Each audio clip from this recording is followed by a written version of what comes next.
Okay, here we go with the Chapter 5 and 6 exam review.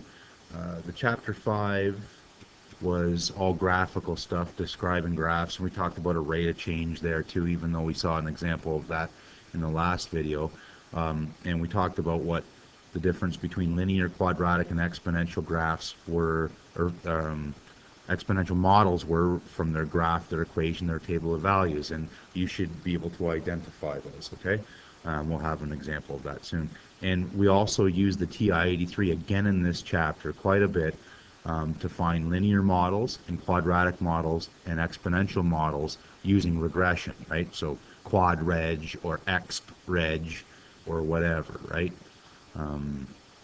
So that one was quad reg on the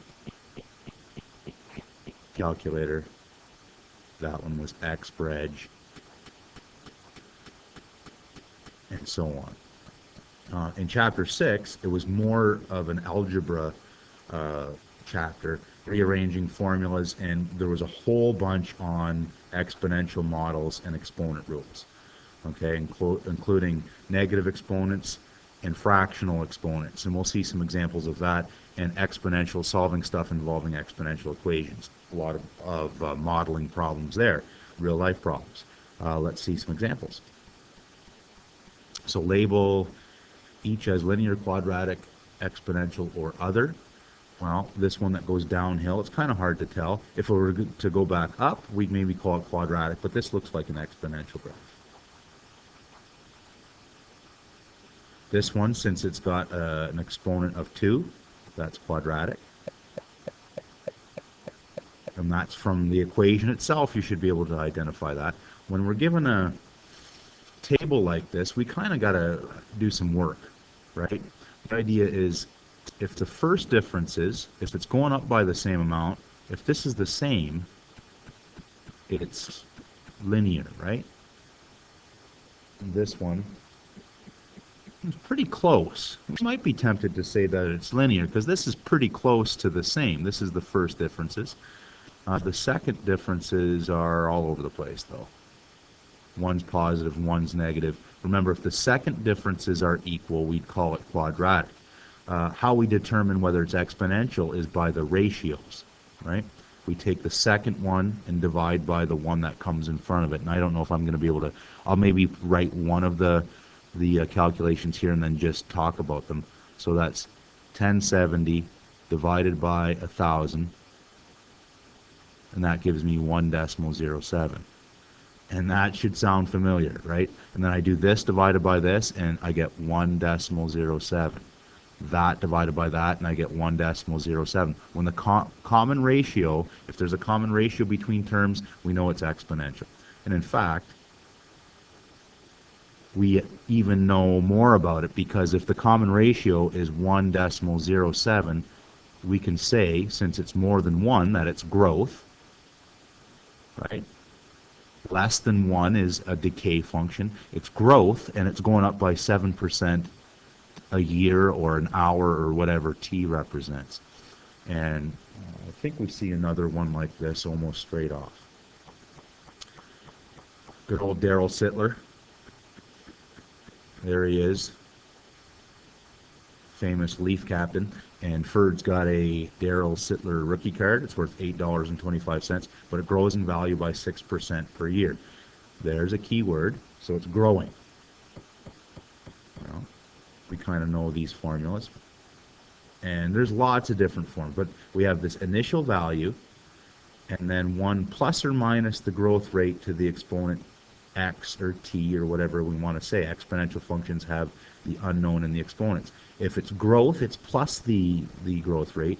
And for decay, if something is decaying, remember, it would be the amount at the end is 1 minus the decay rate if it's going down from 100%. And we have to write that as a decimal. So C is the initial amount, 825. The growth rate is 6%, 0.06. And T is the unknown, or X is the unknown, whichever you want to call it. I'll call it X. That's it. Initial amount, growth rate, Done. How long until it's worth 50 bucks? Well, this is a harder problem, right? The y is the amount at the end. When's it going to be 50 bucks? And there were a few ways that we solved this, and I'm going to show you a couple. One is essentially to guess and check on your calculator until you can get this side to be close to 50. So you might start guessing, right? Well, let's guess maybe it'll take 10 years. You put x is 10. Remember, that's just an exponent, not times, to the exponent.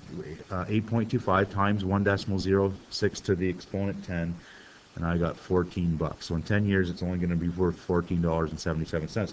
So you keep guessing and checking, right, until you get as close to 50 as you possibly can. 30 years was 47.40. And so I know I got to go just a little bit higher, so I try maybe 32 years. And again, I'm just guessing and checking on my calculator. That's too high now, so I know I've got to be between these two values somewhere, so I try maybe 31 years. And at some point, because we know we could be here forever, at some point we just give up and say we're close enough. And this is pretty close here. So then I tried maybe one more, and I got that to be 49.6. So it's got to be somewhere in here, somewhere between 30.8 years and 31 years. You know, I'm going to quit there. That's quite a procedure, especially on an exam. It could take a lot of time. It will take 30.9 years. And that's for the card to be worth $50. Another way is on the calculator, right? So how we did these is we fired up the old TI-83. I pressed Y equals, and then I can put the left-hand side is 50, and the right-hand side is that whole thing. And we want to know when these two are equal. I press graph, and I want to find that spot. How I find that spot? Second calc. And we did a few of these. You don't have to use your graphing calculator to do that. You could use your scientific calculator, but I want to find the intersection point. First curve, second curve, a guess. And geez, you could just zoom in there, but and we get an answer of 30.9 as well when it's 50. The trick in this is finding a good window setting, and that does take some practice. Don't be afraid to come in during exams and sit in the math room and practice with the TI-83s. There is also, remember, on the website you can download this program here and put it on your home computer and practice. Okay, what's next? What do we got? Okay, this is more of the chapter 6 stuff where it's just plain old, good old exponent rules. When I'm dividing two powers with the same base, I can subtract the exponents. Subtract the exponents. Watch your integers. -1 plus 2 is 5 to the exponent 1, which is just 5. One thing that was, I think, new for most of us, depending on what course we took in grade 11, was these fractional exponents. Remember, the bottom was the root, the top was the exponent. The bottom was the root, top was the exponent. This we can do in our head. It's always, you know, it's going to work out, and we should be able to do that in our head. Cube root of 8 is just 2, squared is 4. And you have to be able to show these steps to get full marks. If you're just jamming that into a calculator, you're not going to get full credit.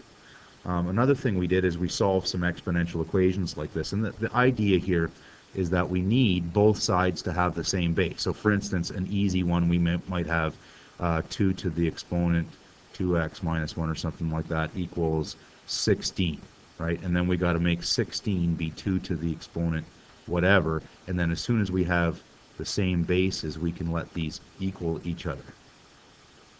This one is a hard one. This was a thinking question on your test, I believe. And the idea is I can't write 27 as a power of 9, right? It doesn't work like that. That doesn't connect. But I can write both of these as powers of 3. 27 is 3 cubed. And then the exponent x minus 1 is on the outside. I can write 9 as 3 squared with the exponent 2x on the outside. And now I've got exponent rules, right? I got exponents on exponents. When I have exponents on exponents, I multiply the exponents. Multiply the exponents. And as soon as I have the two powers with the same base, that's when I can let these two exponents equal each other. So running out of room here. Messy, messy, messy, messy, messy. That's supposed to be in the margin. I suppose I could have erased that, but oh well. Then I'm solving this grade 9 style, right? Subtract 3x from both sides. And however style that you like to do this is all good. Oops. Subtract 3x from both sides. Gone for this side. I'm left with minus 3 there. 4x subtract 3x is x is negative 3, and there's your answer. Another section was this idea of rearranging formulas, and this is a pretty nasty one. Even though we don't know what this formula is for. Maybe it's in an electronics formula or something like that. We want to solve it for I. And so the idea is we use our equation solving skills, opposite operations, and do stuff until we get I equals formula, right? This is going to be a formula. So let's do it. If we want to get the I alone, multiply both sides by k.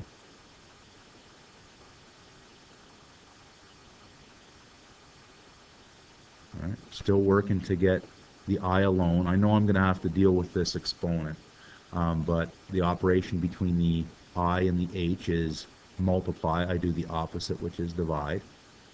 On this side, they cancel.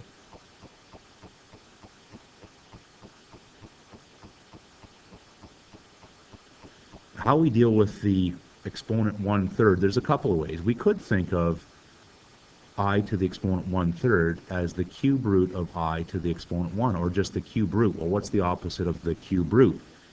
Cube, right? So it's like the cube of both sides. The cube of both sides. And in fact, one of the things we said, it was one of the harder things of the year, is this idea of applying the flip exponent, right? The flip exponent of 1/3 is 3 over 1. And the idea of these will cancel out the exponents, and I'm left with just I on this side. The opposite of cube root is cubing. And there's my formula. As nasty it is as it is, there's my formula. And then, of course, it asks us to use that formula to calculate what I is. So I'm just going to substitute in R is 400, H is 6.2, K is 1.5, and bash that into a calculator. And 1.4 is K, and 6.2, not 6.2, not 6.3, 6.2, all to the exponent 3, all cubed. Remember, your cube button is to the exponent 3, or maybe you use this button. Some people might even have an x cubed button where you do everything first, press equals, then hit your cube button, and I get 736,000 and change. And there's some typical examples from chapters 5 and 6. The last, I think that's it. Is that it? Yeah, that's it. The last video is going to be on chapter 7, and not really chapter 8. Chapter 8 was the budget chapter. We just finished it, and it was pretty straightforward. And if you want to look over chapter 8, you can go back to the videos from the end of the year, okay? So no chapter 8 video. Next one is chapter 7.